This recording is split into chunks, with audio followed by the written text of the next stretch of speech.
Di dalam dunia pertanian ada bakteri yang menguntungkan dan juga ada yang bakteri yang merugikan. Sedangkan bakteri yang menguntungkan adalah sejenis bakteri Lactobacillus sp.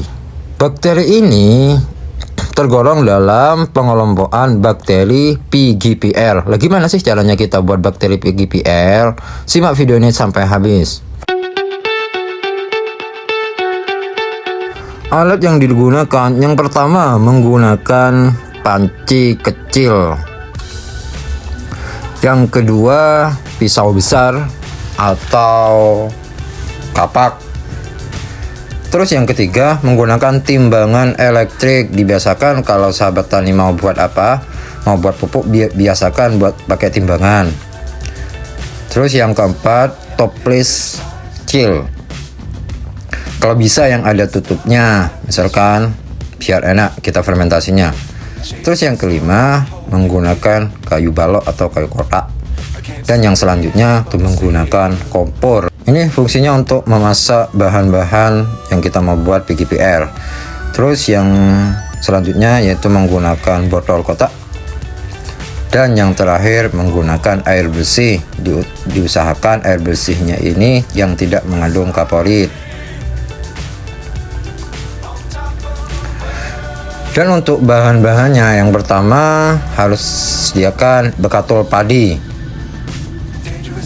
Terus yang kedua penyedap rasa.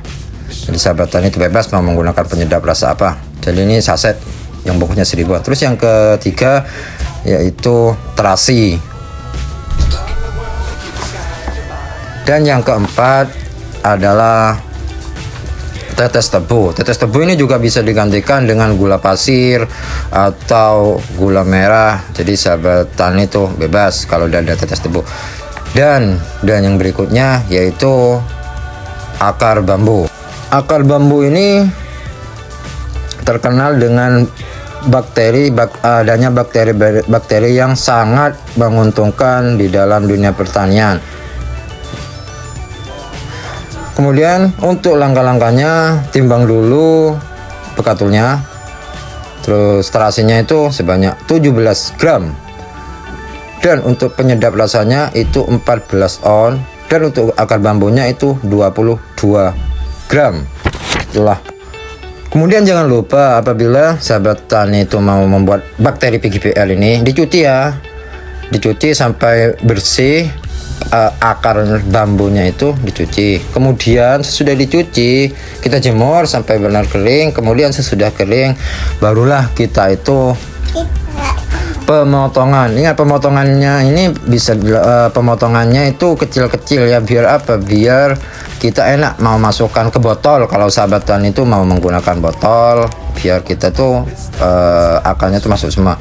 Kemudian lalulah akar yang tersebut itu kita campur dengan air sebanyak 1 liter.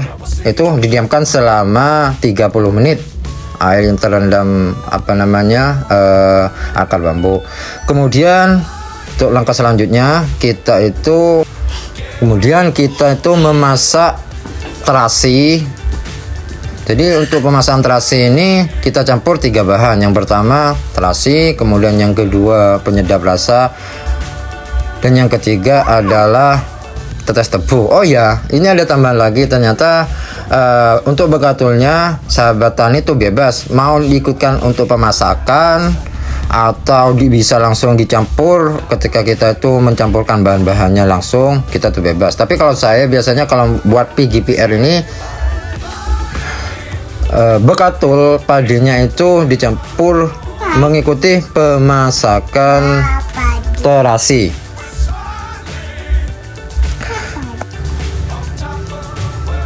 Dan ini direbus selama 20 menit.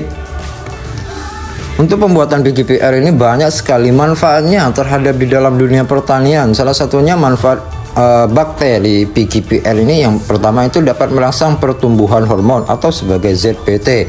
Terus yang kedua adalah menekan penyakit tanaman dengan perak yang dihasilkan. Terus yang ketiga adalah meningkatkan unsur P dalam tanah. Dan yang keempat, meningkatkan unsur Mn atau mangan. Jadi banyak sekali manfaatnya ini loh sahabat-sahabat tani. Dan yang terakhir adalah mengeluarkan unsur hara sulfur atau S yang dapat meningkatkan daya serap tanaman untuk hal-hal tersebut.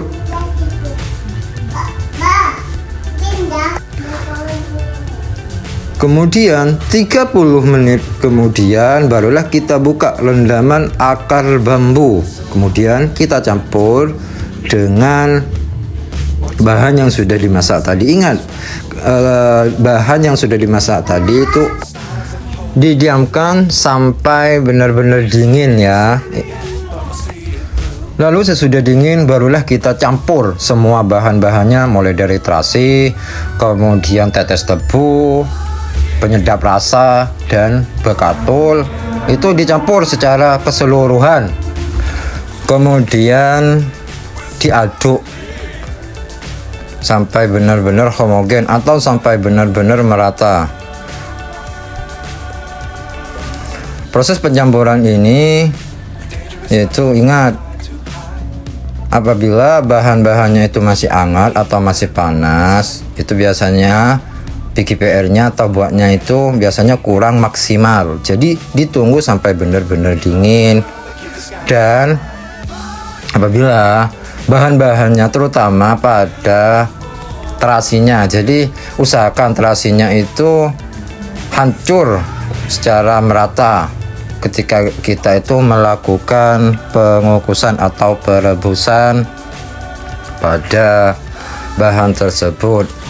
Kemudian sesudah tercampur secara keseluruhan, jadi ini ada dua versi, ada yang langsung menyaring dimasukkan ke botol, ada yang didiamkan sama akar bambunya di baik di toples maupun di botol. Kebetulan punya saya ini saya buat video yang tanpa melakukan penyaringan. Jadi ini dibiarkan selama kurang lebih kisaran 15 hari. Ingat, peletakan untuk pembuatan bakteri PGPR ini diletakkan di tempat terbuka. Diusahakan terkena sinar matahari secara penuh. Jadi pembuatan PGPR ini diletakkan di luar teras aja sudah. Ini artinya itu dijemur campuran tersebut.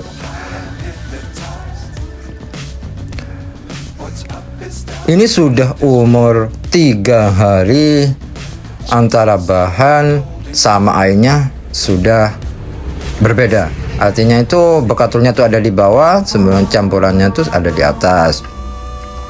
Dan sudah mengalami perubahan warna, artinya itu warna airnya sudah mulai berubah merah, agak kemerahan, kecoklatan sudah airnya itu sudah. Artinya itu bakteri ini hampir berhasil, karena ini sudah berumur 3 hari. Dan yang ini berumur 1 minggu, itu sudah ada keluar busa, kemudian bakteri tersebut berarti menunjukkan bahwasanya bakteri itu perkembangannya sangat bagus sekali karena bakteri tersebut mengeluarkan busa. Ingat, untuk apabila ciri-ciri bakteri itu sudah jadi atau tidaknya, biasanya tuh ada gelembung. Ketika itu kita membuka tutupnya ada gelembungan, artinya itu kayak ada pernafasan lah, artinya berarti itu bakteri itu melakukan proses fermentasi. Artinya bakteri tersebut itu aktif. Dan untuk pengaplikasiannya, campurkan 1 liter PGPR ke dalam air 1 tangki, misalkan 14 liter atau 16 liter. Kemudian semprotkan campuran PGPR tersebut ke lahan yang belum ditanami. Ulangi ya penyemprotan ini setiap 20 hari sekali. Jadi fungsinya penyemprotan ini bertujuan untuk meningkatkan kesuburan tanah.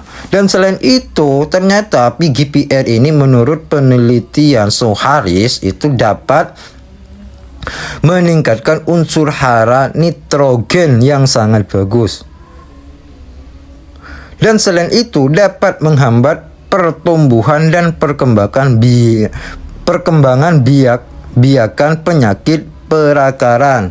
Jadi bakteri ini membunuh bakteri yang dapat menimbulkan penyakit pada tanaman.